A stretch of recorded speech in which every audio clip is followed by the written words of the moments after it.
Welcome to another Simon Racing Report analysis video. This time, Mack Bakkum with the bootleg. He's featuring in this video. Mack, I don't know, this is exciting. Finally got a driver doing an analysis with me, someone with more insight than myself, and I don't know, it should be fun. Yeah, I'm looking forward to it. I always like analyzing stuff, so should be good. So I can see you are in P3. And So where will we start? We should start with the Krönke versus deJong and the run down to turn one. Yeah, that was pretty interesting. So I play this. I don't know, what do you think? Fair? Well, I don't know, it's just hard racing. I mean, if you look at it from the rules perspective, you know, Martin's on the grass, he didn't really have anywhere to go. So in that case, it's not really fair, but he was already moving over quite early. It's really, really hard to call, and I can see definitely why Mitchell would do that. I think if I was in that position, I would maybe do the same thing, because you really don't want to lose the lead into turn one, because we all know how difficult overtaking is here. So it's really important to lead into turn one, and he of course wants his race win. And I was just behind there hoping, I wasn't hoping that they would crash, but I was hoping maybe I can slip through somewhere. But yeah, nope. What did it look like from your perspective? Because I'm watching now from the cockpit cam, and you seem to have all of the racetrack to the side, and it just looked like pleasant for you. You're like, oh, this could end up with an accident. It could be Senna and Prost, and you could have had the lead. I don't know. Were you getting excited? Did you know it was that close between the two of them? Yeah, I definitely saw it was close, but I also had to keep my eyes in the rear. Because Jamie had a really good start, a little bit better than I had. He was right next to me, and then Peter behind me also had a really good start. So I kind of had to cover Peter off on the outside behind me, and then Jamie on the inside behind me. So I couldn't really attack either. Not that there was much room anyway, but I was just looking in my mirror mostly, and then I suddenly saw how close they were. I'm like, oh, maybe I will gain something here. But yeah, in the end, it all stayed pretty much how we started the race. So. Yeah, and no off-track for Martin, by the way, because I checked his off-tracks after the race, and he still had the same amount he started with for Suzuka. So this here wasn't an off-track for him that we're watching. So the next thing I want to look at was Pashalis Gergis. Let's look at your other teammate start. Your new teammate. Pasha's a teammate now. That's weird to say with you and him. Yeah, right. I've heard that from more people. That's kind of weird still that we're teammates for some reason, because we've known each other for so long anyway, but... yeah, it's a bit different when you're teammates. So I'm looking at his start now. He just went off the line, and he was just... what did he do? Did he bog down? So what's happened there? Do you know what's happened to him? Oh. Is it the clutch situation or something else? Yeah, he just matched up with his clutch. So if you go on board with him, you can kind of see it as well. He's also, I think, one of the only cars that starts in second gear. I also used to do that in second gear, and then I noticed that it wasn't working anymore, so I went to first for this race. You told me about that, yeah. Yeah, but you can see it kind of when he starts moving, and his RPMs just stay insanely high. So he just has his clutch pressed in way too much, and he doesn't get all powers to the wheel. And you can kind of see when he's going 100 kilometers an hour, there's people going 130 already. So his clutch was probably not calibrated correctly, which meant he just had his clutch pressed in way too much and just didn't get the power down. Is that the start? Yeah, that kind of... Oh, sorry. I was going to say, is that the start where you have to rely on muscle memory? Is that the one you were telling me about, or is that something else? Like the one that you have to practice a million times to get right? No, that was the start from last year, but that does not work anymore because now there's clutch heat. And if I do that start, then my clutch is completely overheated as soon as I get off the line, and I would probably look a lot like Pash in this situation. So this is just all about finding the right bind point and then just slipping the first clutch, and then just really just about practice as well, and then see how carefully you can slip the second clutch to really maintain the proper amount of slip on your tire. Yeah, and then, so into turn one, Tommy Østgaard versus his teammate now. Tommy's obviously had a better start than Pash. And then this is where they touch, and Tommy goes off the racetrack. Here's what I want to watch. Tommy's in like a weird situation here. Some people thought this was a bad rejoin. I've done this before. Exactly what Tommy did. Not as extreme as this. I rejoined a lot safer than Tommy, and I ended up with a pit lane start for the next race from the worst race director in history. I won't say his name because he's just an idiot. And then I think me and like 4 other drivers had like a pit lane start, and then they changed it after a lot of protests to like a back of the grid start. So we were still fucked. But in this situation, I'm like, oh, what else can Tommy do? Was it? I don't want to say it's his fault, but could he rejoin safer? I would say this is his fault, the rejoin, but I can totally understand his thought process because he started already a little bit far back, I think, further than he wanted to in P11. Then he has a good start, and then he can't see the replay when he's in the car, so he kind of already probably feels that he's pushed off the track due to no fault of his own. And then he goes off track and he's seeing all those cars, right? He's like, this is not what you wanted. You want to get all the positions in turn one if you can. And then he sees all those cars flying by. So he's like, I want to get back on track in time. And he is on the outside of the track, yeah. But it's just really difficult when everything goes so fast to see that. And I think you should have kind of joined a little bit wider back in. But to make that decision in such a split second is really difficult. And I'm 99% sure that I would have done the exact same thing as him and just in a little bit of a panic mode, just rejoin as quickly as possible to recover the positions I would have probably lost. And yeah, well, this obviously cost a bit more, but that's just part of the game. Yeah, exactly. I'm trying to fast forward through the first lap, but João Vaz is blinking so much. I'm confused as to whether iRacing is going to crash or if it's just the replay. Let me know when you're at... I'm trying to find Kevin Ellis Jr. at the hairpin with David Corpse. Let me know when you're at there. For lap 1, yeah, I'm there. Yeah, lap 1. Yeah, so... I don't know how to... Like, this wasn't a serious incident, but I feel like... Kevin's allowed to sneak his nose in there. Like, Kevin's not really taking him out. Davi's not expecting it. Is this a racing incident? It is very optimistic from Kevin, but I like the move a lot. I talk about this with Pash as well before the races, that you can usually in the hairpin like this, you can go so aggressive because you see how careful everyone is, and Kevin is coming from what, like 4/10 back, maybe 3/4, but he still easily makes the inside. So I don't know, it's really optimistic, but I think also in this case you should probably in Davy's case you should be aware of this kind of stuff, and you should be able to leave the room. So for me, this is just a racing incident. I wouldn't really put this on anyone. I think both guys could have kind of done things differently, you know. But yeah, I like Kevin's move. That's all I'm saying. Yeah, no, I like it too. And I don't know if Davy's spotter would have said something like that late. Because, I mean, Kevin's nose only pops up. I'm just trying to get a good angle on this. Yeah, I think the spotter would have only said anything when his wing was kind of alongside his tire already. So at that point, you're really... That's kind of too late, of course, for the spotter. But yeah, exactly. Hard one to judge. So like would have been right there. I'm just drawing it on screen. You can't see what I'm doing. By the way, we've never done this before, Mac and I. So if we seem sloppy, just be easy on us. So I guess that's where the spotter would have started to talk, maybe a little bit earlier. But that's where exactly you're right. Like Davy, I know it's not his fault, but you still sort of need to.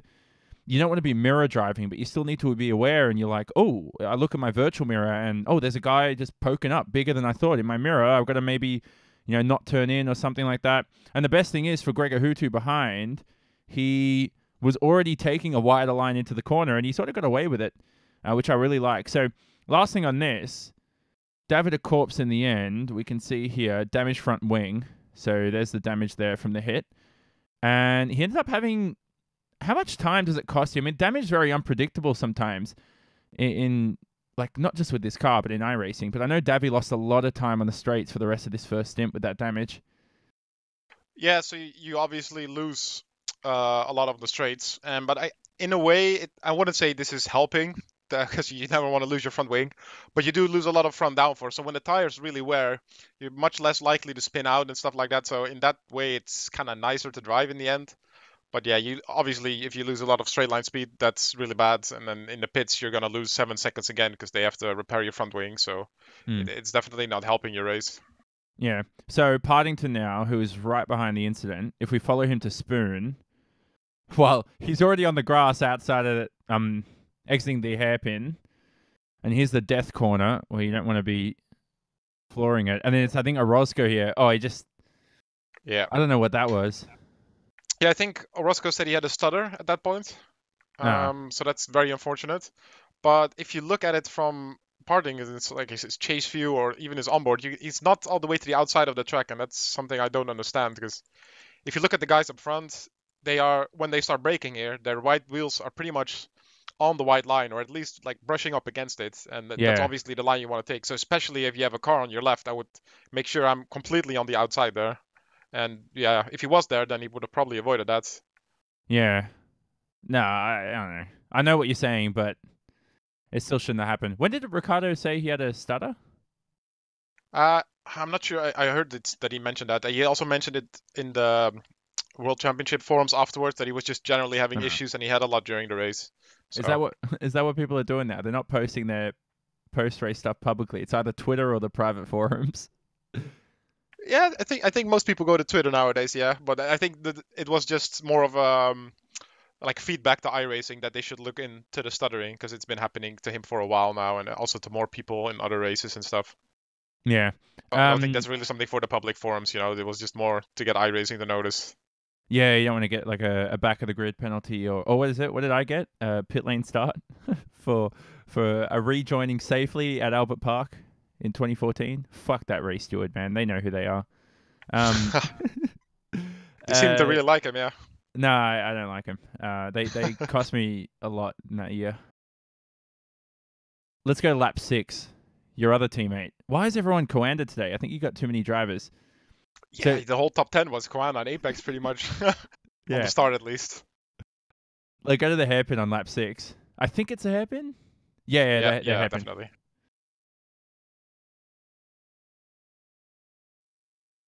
So David losing traction. So, I mean, you're 6 laps through the stint.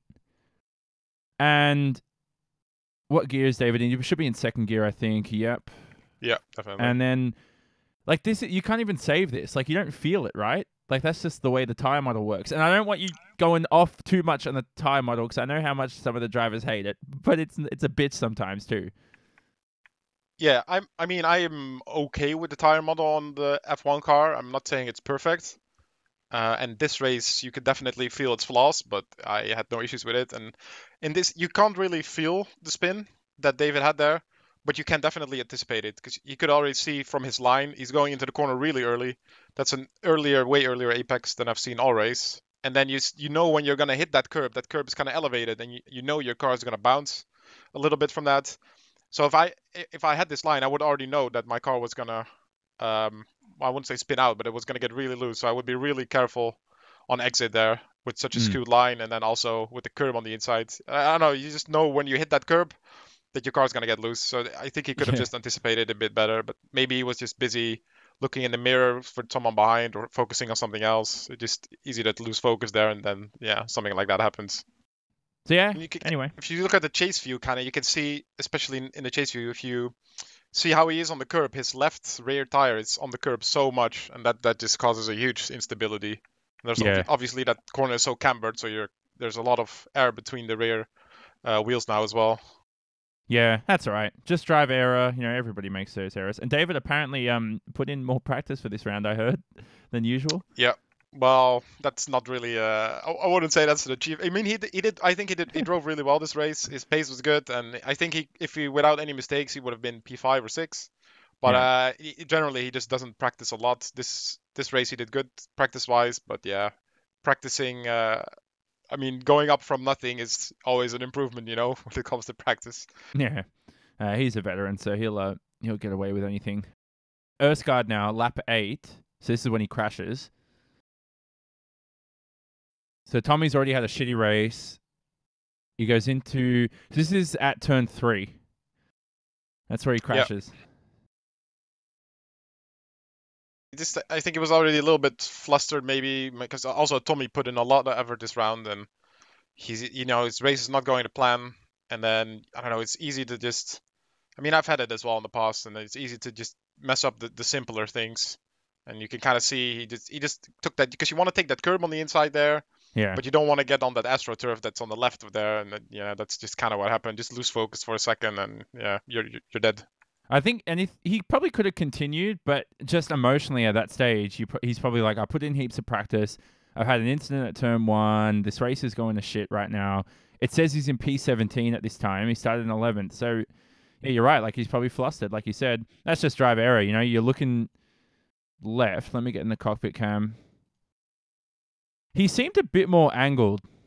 If you watch him exit, like... I don't know. No, actually, I take that back. He was just made an error. Just went too wide onto the grass. That's it.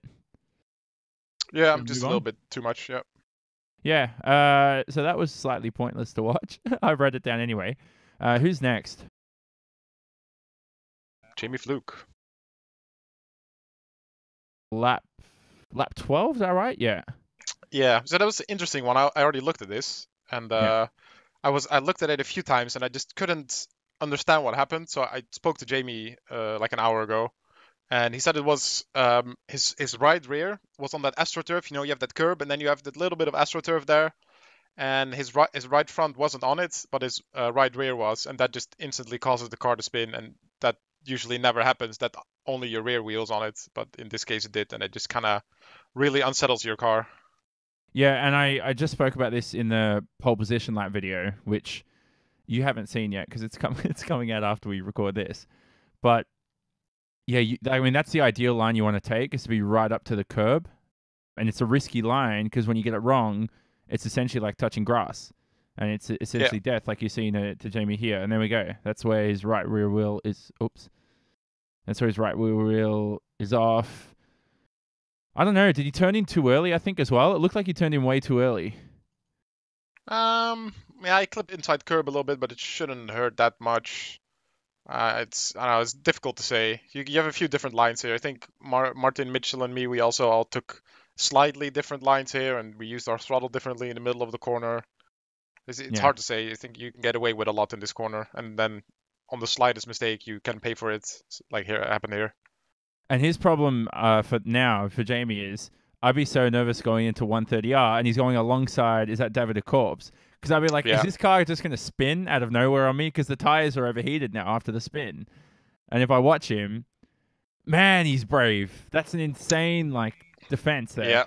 Yeah, confidence not an issue there. That was an incredible move, I must say, and also to put your pretty much your trust into Davey like that, because he kind of, I wouldn't say he just turned into him, but he did take the corner quite aggressively. You know, he went for the apex a little bit, and yeah, I think at that point as well, he is already, you know, same. You're kind of upset. You know, you lost a few positions. You're like, I'm not gonna lose this one, because you know you're not getting by when you're stuck behind the dirty air. So I think very good move from Jamie there. That was really, yeah, really brave.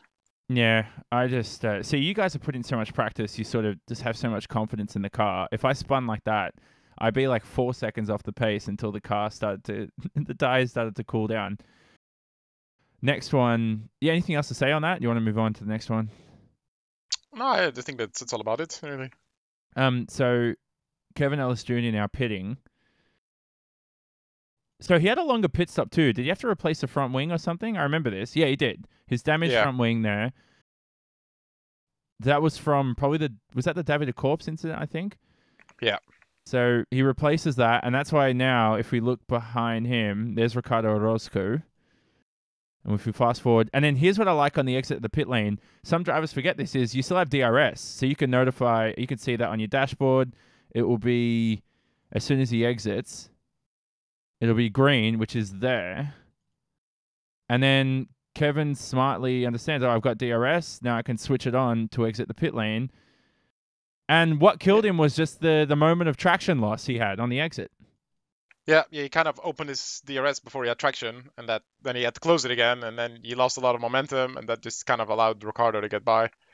It was, and I think he also waited quite long to get to speed up again after the pits, because you can kind of see the cones, and usually when most of the front of your car is past that, you can already accelerate out. But he really waited until the entire car was way past it before he started accelerating. Yeah, that's true. I noticed that. So Ricardo was slightly late as well, but yeah, you're right. Kevin was much more noticeable. Yeah, they kind of accelerated at the same time, but obviously Ricardo was half a car back, so he was just a bit earlier on throttle track position wise. Yeah. So then the other thing that happened along with that was Jamie Fluke, who actually came into the pits before these guys. So I want to watch his entry into the pits.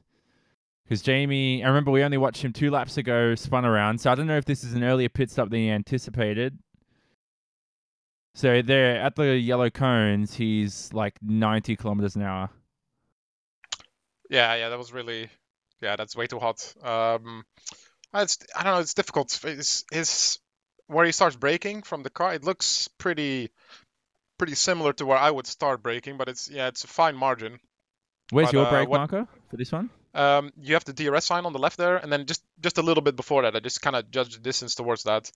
Yeah. But what I also do here is I kind of start braking on the inside, so very close to the right side barrier, and then I just let my car track out all the way to the left, so I have a lot of distance to travel. And then if I see, oh, I'm too early on the brakes, then I will just move to the inside again. And then if I'm too late, then I can, make use of all the track that I still have on the outside a little bit. Yeah, exactly. I just drew that on screen. That's I think I noticed you doing that as well during the race. It's actually a very good way to do it. It's risky though, because if you get it wrong, you're gonna plow into the into the barrier. Yeah, just have to practice it a lot, Practice makes perfect. Yeah, that's it. So that was unfortunately for Jamie. How long's the pit speeding penalty again? I forgot. Was it 20 seconds or something? 15 seconds? I think 15. I've never had any, but you never do it? I think 15. No. Make sure not to. Next one is let's go to Gregor. So lap 15. Oh, I'm right on it right now. So this is when Pash spins. So again, can I talk this through, because I've actually driven the car for once in my fucking life. This little bump, I don't know where it is. There, as soon as the car sort of drops right where that orange sort of tire barrier is. I think that's where the drop is. Like, a lot of people short shifted to break free from this. I'm looking at Pash's cockpit now. He's in like 5th gear high revs when he spins. He like shifts right as the car goes over the bump, and he's on 15 lap old tires as well. And that's just the death spin from the tire model. And then Gregor just, I didn't understand how. I remember that conspiracy theory, how Gregor would never have damage no matter what would happen to his car. It happened again here. He sort of had a little bit of damage. Yeah, he must have a little bit of I don't know, like an angel watching over his shoulders with these kind of things. He's always, I mean, I wouldn't say he got lucky this race, because obviously you see what happened here. That's, I mean, luckier would be that doesn't happen, of course, but I don't know. It seems when Gregor qualifies bad, he always has people in front of him who kind of ruin their own race, so he gets by a little bit earlier. And then I think something similar happened here, and I think it was really lucky here. He had to get away with no damage because the hit seems pretty side on. So but I mean, good stuff for him to keep it on track like that, and he lost very little time in the end, considering what happened. Yeah, the problem was, I think his side pod, I don't know how you get is there a camera you can see the side pod with? I don't know. I think you just have to swap it around, like rotate it a bit. Yeah, I don't know how to do that. I'm not I'm not that smart. I think, actually, wait. His side pod is damaged, yeah, I can see it. Yeah, on the left side, I might just draw it up. Look how curved the right side is over here. But then if you look at the left side, there's like a little dent right there. If I press delete, you'll see the dent right there. And I think that's what causes fuel issues at the end of the race, because of the damage. Oh, yeah, good point. Could be, yeah. Could give you a lot more drag, and then you use more fuel, yeah. Yeah, so he got away with it again. Conspiracy theories. Gregor Huttu's account is has an iRacing staff angel watching for damage. He didn't get hit that hard. If I watch it one more time before we move on. He did like, here's the thing you shouldn't do. I don't know if he was like, this is hindsight as well, remember? Like, we're watching this back when he's in the moment. We're looking at this back knowing what's about to happen. He sees Pash spin. He's still full throttle, like the whole spin, if you notice, until Pash is like on the racetrack. Yeah, I mean, in that point, it's so hard to judge. I mean, you can slow down as well, but there's such a chance that Pash just rejoins on the track, and then his car kind of slides on the tarmac, and then you have nowhere to go either. So in some situations, it's better to just floor it. I mean, no, it sounds stupid, but I don't know if you remember what happened with Martin in Monza. I kept it floored as well, and I just kind of matrixed underneath him, and if I would have braked, then I would have 100% been out. And even though when you think about it theoretically, just braking and slowing down is the right thing to do, in not all cases that's true. And yeah, maybe here it played out well as well. I still think, though, logically, anytime you see an accident ahead, obviously you should back off. But then, as you said, like, let's say 90% of the time or 80% of the time, releasing the throttle is the smart thing to do. But then there might be 20% of the time where, as I said, we're looking at this in hindsight. So we know in this situation, Gregor should have backed off. But as you said, in your situation at Monza, you know, who knows? If you backed off, it could have been worse. But that's hindsight. I think most of the time, though, like for anybody who's new to sim racing, like you should be backing off when you see an incident ahead. Logical thing to do. Bit of luck there too, I guess. Yeah, definitely. A little bit, but... Marcus Jensen next. Lap 17. I hate how iRacing, you'll click to like, it says lap 17, but it begins lap 18. I hate that shit. Yeah, I know what you mean. I always just click on the in the lap sheet on the left, you know, when I open that. Yeah, I got to get used to that now. It's just force of habit. So this is turn 1 and 2 with David Williams? Yeah. Yep. I forgot what happens here. I think Marcus just went in a little bit too hot. And then you could already see it a little bit from David's point of view. He went wide and he went on that green stuff.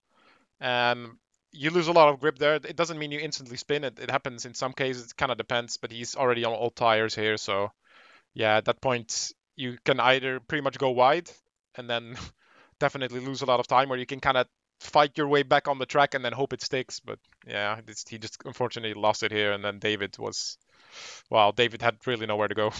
Yeah, I think on fresh rubber, like it looked like he probably could have saved that, but on worn rubber, it just became even worse. And yeah, David had nowhere to go. I think I wrote David's name to like watch on David's perspective.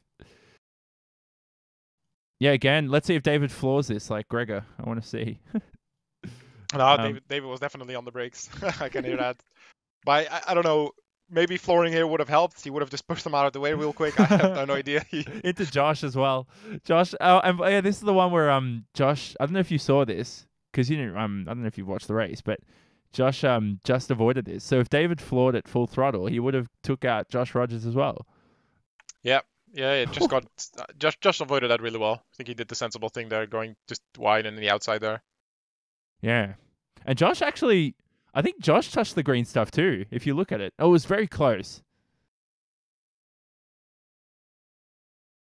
Yeah, I think he also got put off. You can already see it from his onboard a bit. I think he already saw Marcus slides, and that kind of put him off a bit. And I think Josh responded really well and early to that. And I think he did, great job. Yeah, that's true. Yeah, if you watch the onboard, it's like a completely different perspective.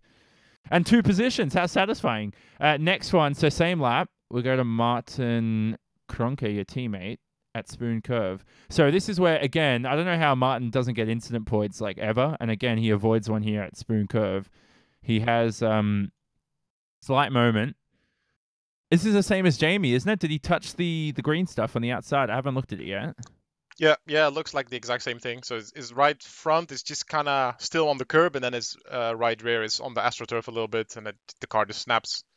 But Martin just about managed to catch it in time. So talking about strategy now, everyone's crashing at this stage. People are struggling. You guys were planning for a 1-stop, weren't you? Yeah, we wanted to go with a 1-stop, and then everyone went for the 2-stop, and I guess we really didn't have anything to lose by doing that as well, because we had such a lead already, so we could kind of afford to get away with everything. So this was just the safest strategy. Yeah. And then I'm just watching from your perspective. Actually, a pretty good save by Martin too. Just good reactions. Force feedback always helps as well with the feel. Yeah, having a direct drive wheel in these cars, in these situations, that is a huge help. Yeah. One more look. I can't even pick cameras. I'm horrible at this.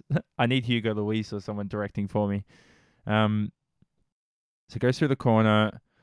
And like the problem is from the cockpit cam, like when I was watching Jamie before, it was like more obvious. Like if I was sitting in Jamie's car, I'd be like, oh, I've run a bit too wide. I know I'm about to have a spin here.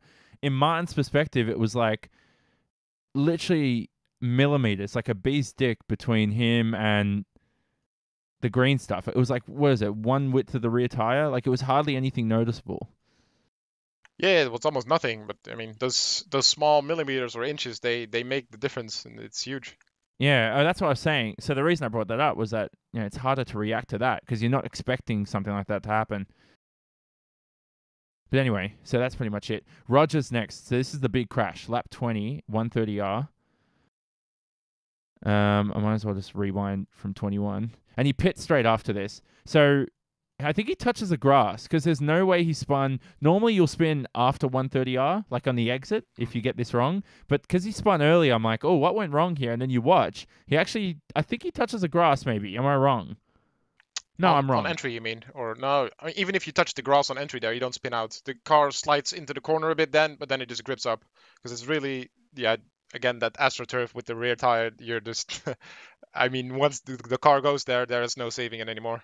Yeah, okay, sorry, I'm wrong. Oh, I was watching the entry. Like, he did touch the grass slightly on the outside, but it didn't affect him. So I was wrong with that. But then, like, even he, like, bounced over the curb a bit too much.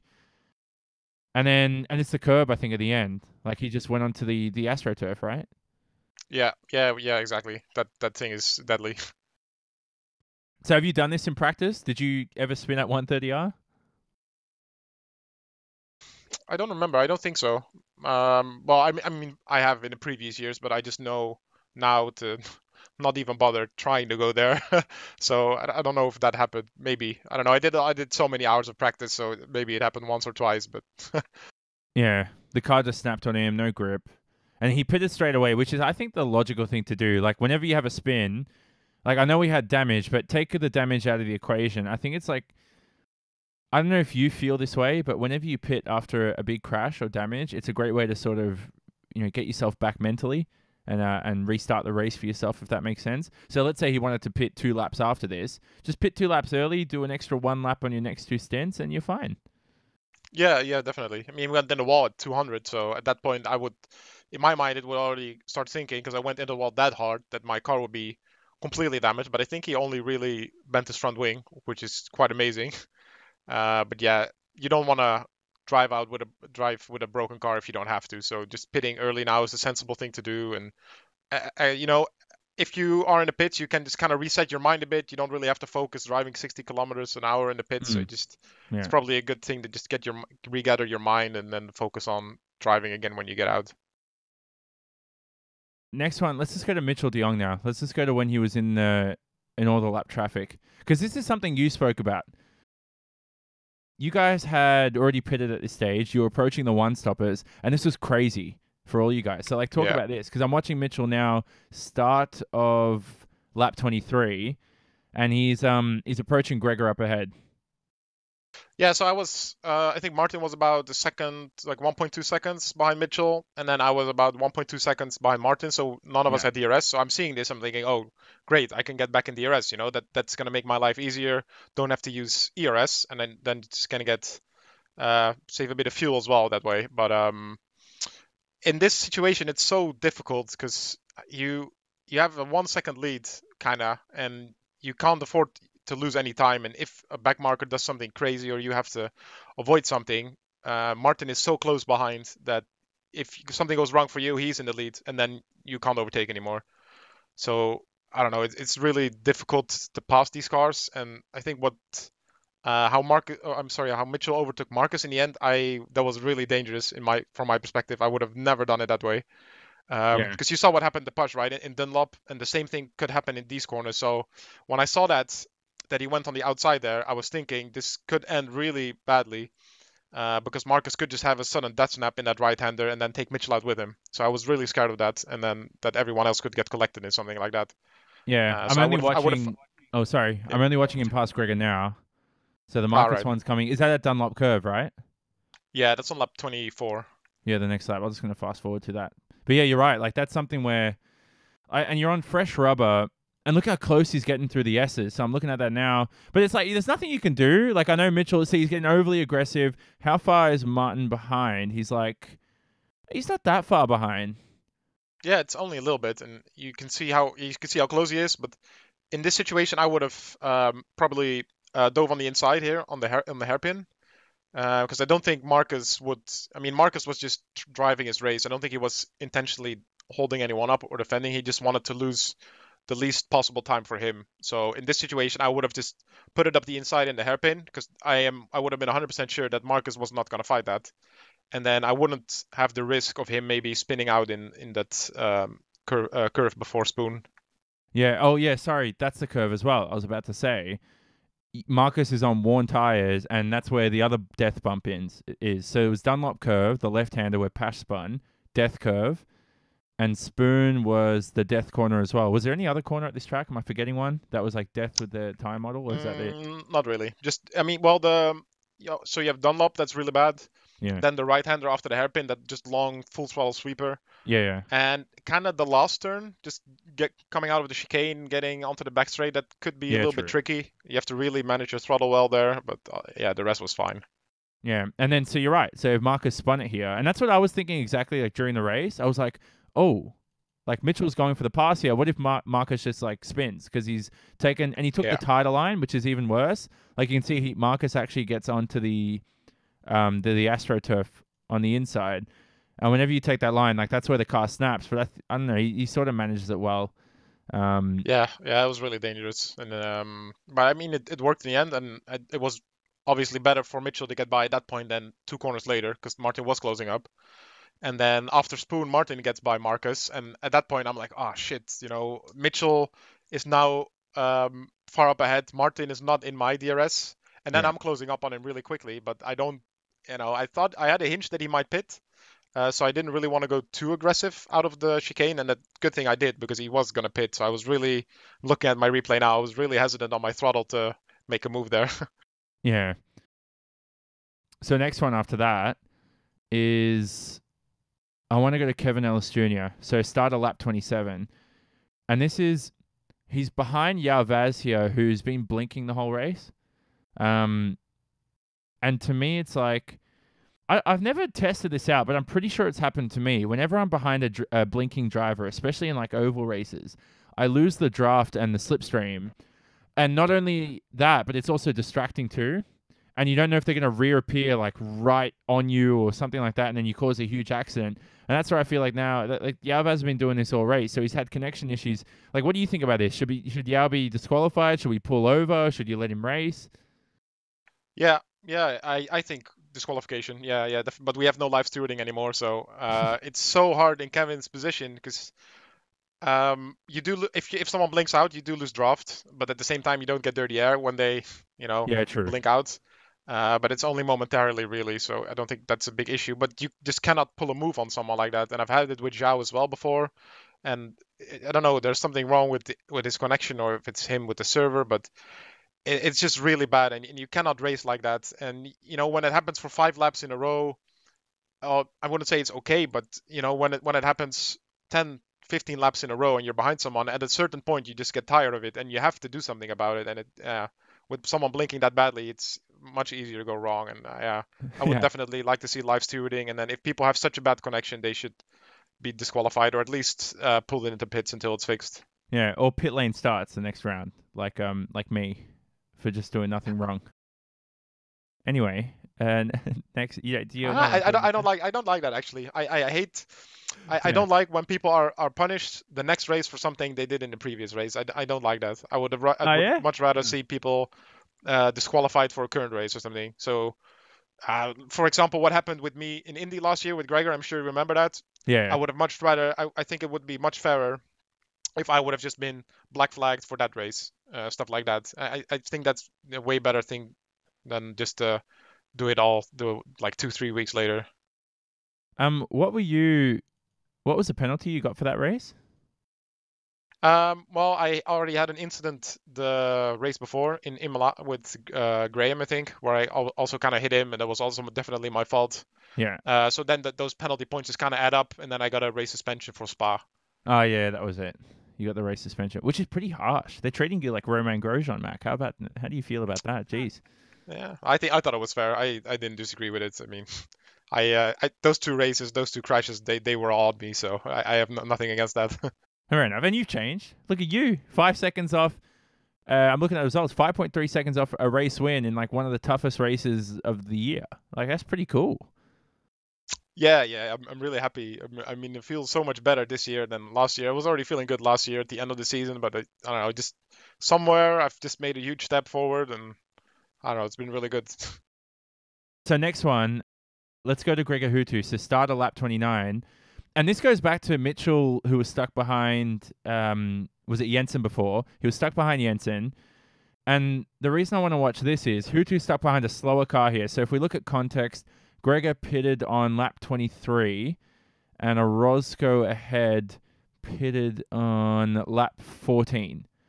So Gregor's tyres 9 laps fresher.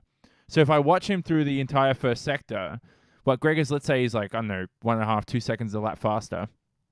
He's like stuck behind him now. And like, you're not going to get past. And Mitchell was a lot closer to Marcus. So my philosophy on this is, instead of like pushing through the first sector like Mitchell, when you're stuck behind them, which I know Mitchell's desperate because he needs to keep the race lead. If you're going to be slow and you can't get past, I just save the tires. Like, instead of pushing, being all up behind them and then have to lose all that advantage in the braking zone, I just find that whenever I'm stuck behind traffic, I find that like 30 seconds a great advantage to sort of say, okay, this is a positive here. I can save the tires in these next 30 seconds. I might lose half a second, but it could benefit me later on in the race. I don't think a lot of drivers look at it that way. Yeah, I don't know if you, like, with just one lap of doing that, I don't think it would really hurt you much, but I think also Gregor just wasn't really in position to do that in the SS because he was quite a bit further back, and I think he was just biding his time because he knew how much faster he was. And when you're even at Suzuka, when you're that much faster, it's only a matter of time before you get by. And I think he just, I think Gregor also, he knew he was in damage limitation mode, right? Because he qualified so badly. So I think he just took everything patiently, and I think he did that really well here. He didn't force anything in this scenario, and yeah, I think he just waited until Ricardo was kind of struggling. And yeah, when he had the mistake out of Spoon, it was a done deal. Yeah, exactly. And like I said, it was like, compared to Mitchell, a lot less chaotic for Gregor. But like I said, if you're a driver and you ever find yourself behind traffic, just use it as a sort of time period to save the rubber. Even if it's for 20 seconds, to me that makes a difference. With this rubber is so sensitive in this car, you might as well save every percentage you can get. Keep them cool. Do you want to move on to the next one? Yeah, sure. I'm just trying to find it. It's Kevin on 34. His pass on the straight. Yes, the start of 34. Oh, okay. So this is good by Kevin. The reason I brought this up was, this is my thinking, right? This is how aggressive I am, right, Mac? Kevin here goes for the outside line. I would have gone to the inside. That's how stupid I am. But then Kevin's thinking well under pressure. He goes, oh, by the end of the straight, I'm going to be ahead of Ilkka anyway.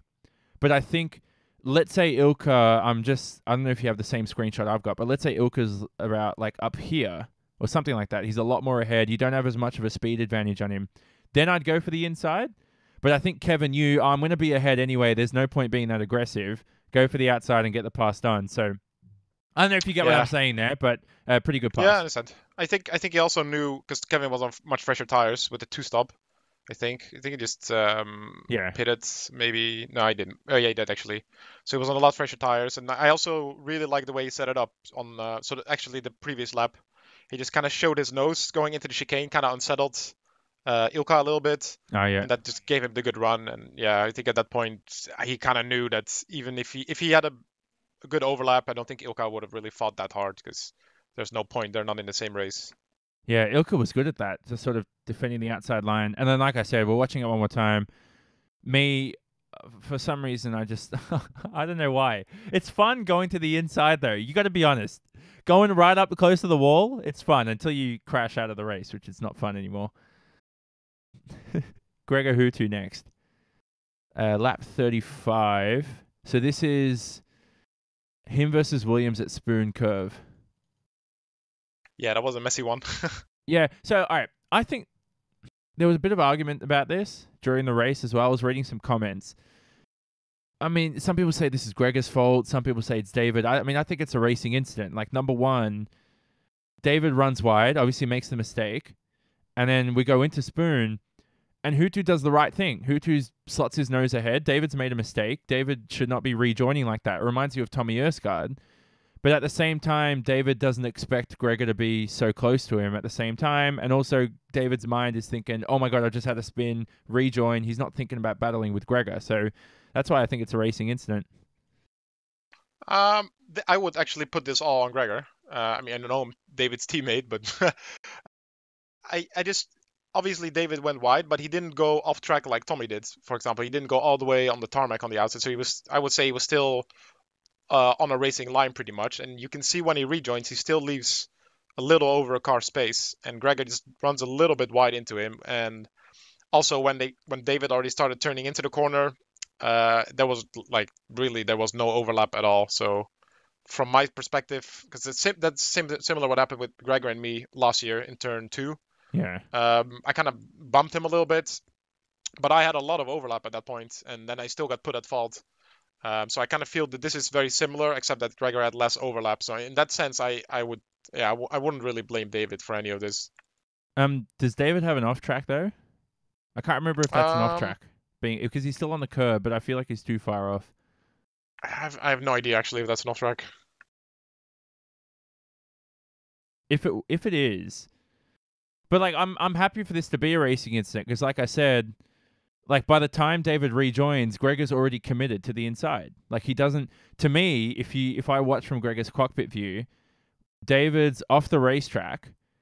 Gregor commits to the inside, and just at the same time that he commits to the inside, David's committed back onto the racetrack. So he doesn't know if David's going to be flying off or not. So, I don't know. It's a tough one to judge. I mean, that's why I just didn't like how everybody was saying it was... Like, I dislike you too. No, I'm joking. How...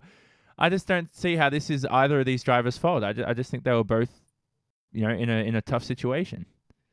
Yeah, it's tough, and then obviously there's no one here is trying to intentionally hit the other. I think that much is clear. So in that sense, it's a racing incident. But I don't know. For me, I think David handled correctly. He gave him the car on the inside, and that just a little bit of understeer from Gregor, and unlucky for David that he was the one that got turned around there.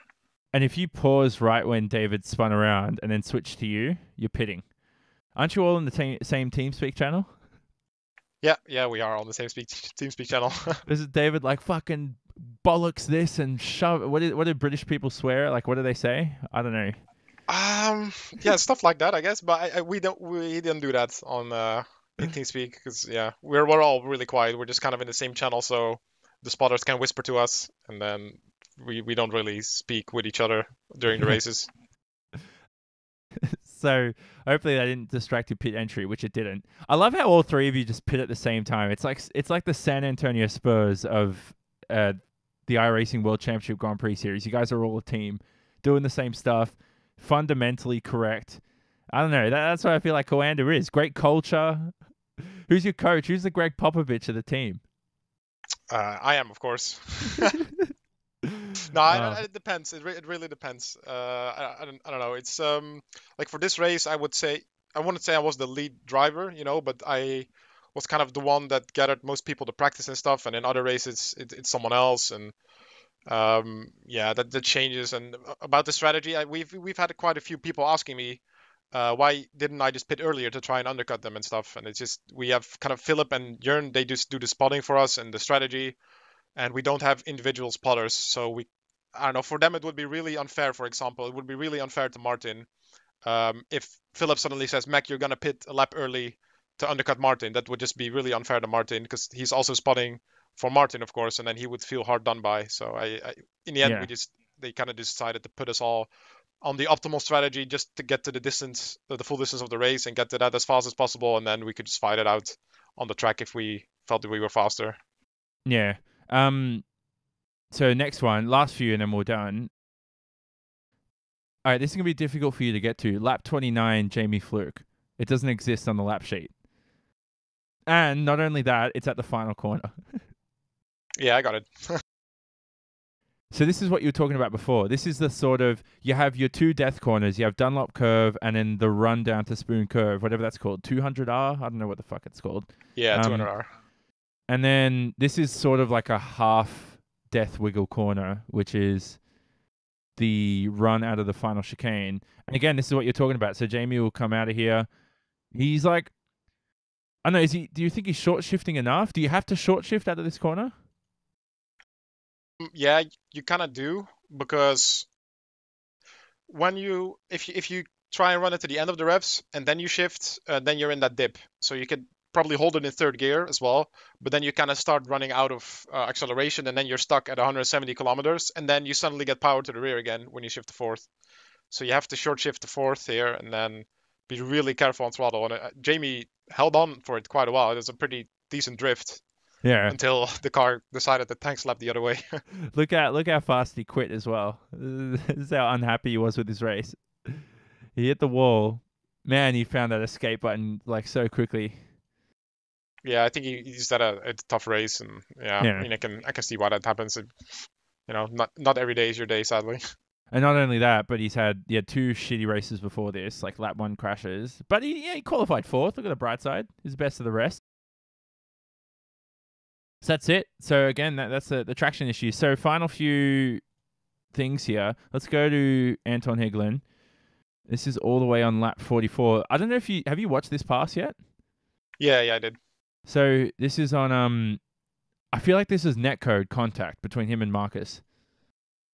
Yeah, it's hard to see. I mean, it kind of looks like it a little bit, but it could also mean Marcus went a bit too hot into the second turn, that he kind of released his brakes a little bit, and then when he started to brake again, his car wanted to get away from it a little bit. Hard to judge, but yeah, really, really difficult to see. I think it was a really good move from Antoine. Yeah, I feel like I've seen this either in Formula 1 or did you do this like one year? I can't remember. I felt like it was someone like you, or maybe I've seen this in Formula 1, like I said. Yeah, this is what happened with me and Gregor last year. Pretty much the same thing. I went on the outside, and then Gregor overshot. Then I went up the inside, and then we collided right on the exit. Yeah. So let me just try and switch to... I'm just trying to find a really good camera here.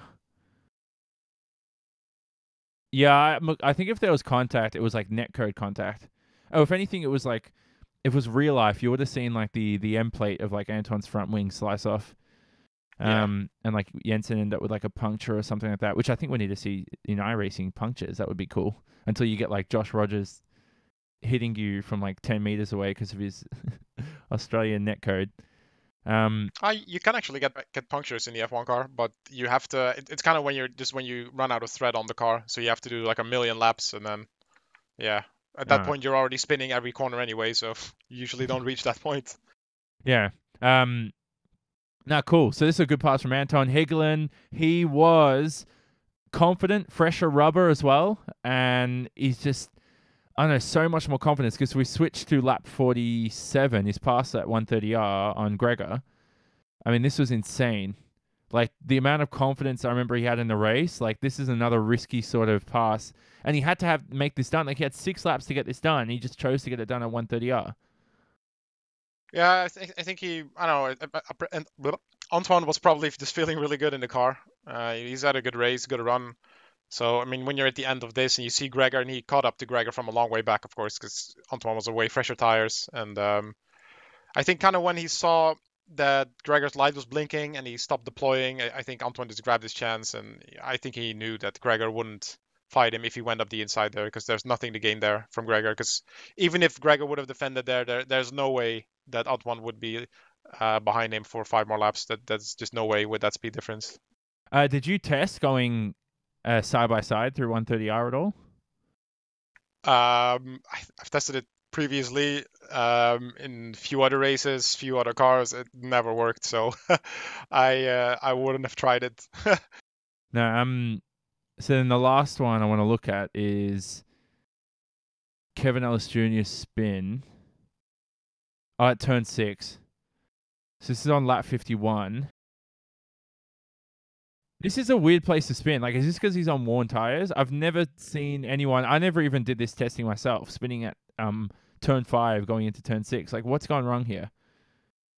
Yeah, he's obviously on pretty old tires, and I think what kind of happened, you have just throttle shaping, of course. So you kind of press your throttle, and then it gives, let's say, I don't know, 60% of the horsepower of the engine has.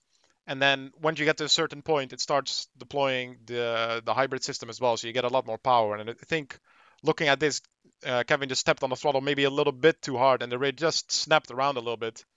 And the car just kind of went off from there. I mean, when it snaps like that, it's just hard to correct it without going off.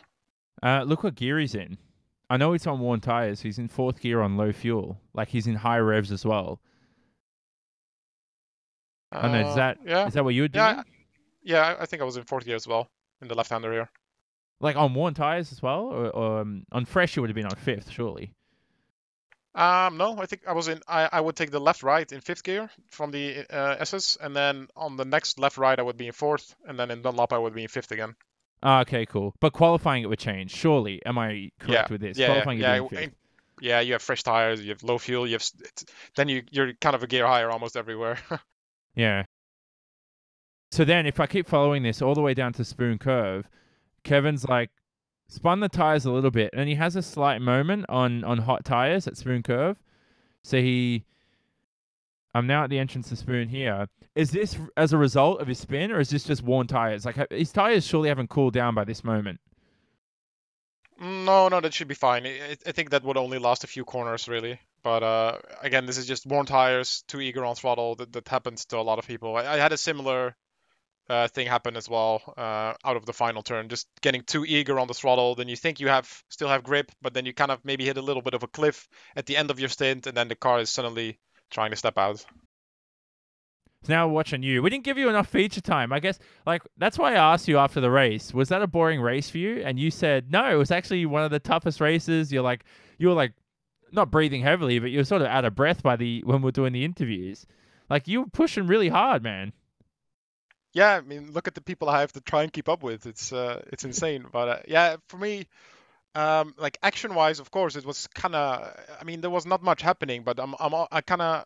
This was kind of just like a 53 hot lap race for me because I was obviously trying to keep up with Martin and Mitchell, and I was just driving against time all the time, really, and not really against someone else. I was just trying to just really extract the maximum pace out of the car, and I never wanted to feel content with where I was on the track. I just wanted to keep pushing all the laps. Even at the end, I was pushing so hard just so I could stay as close to the two in front of me as possible because I just wanted to really test my own pace as well. And I think this was such a good moment to do it because we really didn't have a challenge.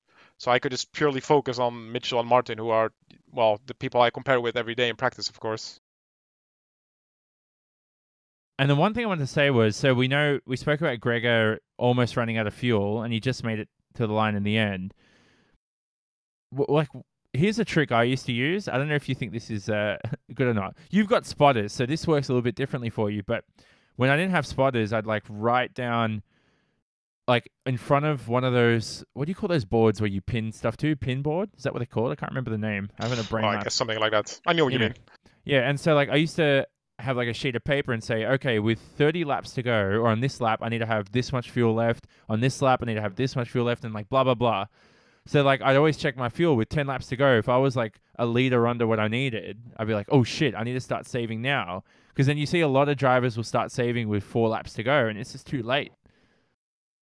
Yeah. I used to do actually something very similar to that when I was in Radicals, and we didn't really have our own spotters in that way. So I would always write down the fuel I needed, because then in the FW31 you could also take your fuel in the pit stops and stuff. So I would do it the exact same way as you just mentioned, right? But I think maybe Gregor expected, because he qualified in the mid pack, that he was going to run DRS for so long, and that he maybe would save a lot of fuel that way. I'm not sure if it was that or that he just miscalculated from the start, because same thing happened with me in Monza. I had to save the whole entire final stint because I was expecting to run in DRS the entire race. Yeah. And that's a mistake that I make once. I've learned from that, and now I'm always safer on fuel, because that extra kilo is gonna hurt you less than having to save fuel for a stint. Yeah. And you mentioned the damage too, or did I miss that? He had the damage from Pash. Yeah, that could have also impacted it. Yeah. So wait, what else did you do before we end? Because I know, here's another trick. I used to sort of write down, if I was doing a 3-stop, I'd write the number for each lap that I should be pitting on. And then let's say I'd have 2 strategy in my mind, like a 2-stop and a 3-stop, I'd write the target lap. And then if I went like -2 for the first stint, I tried to go +1 on each of the next stints.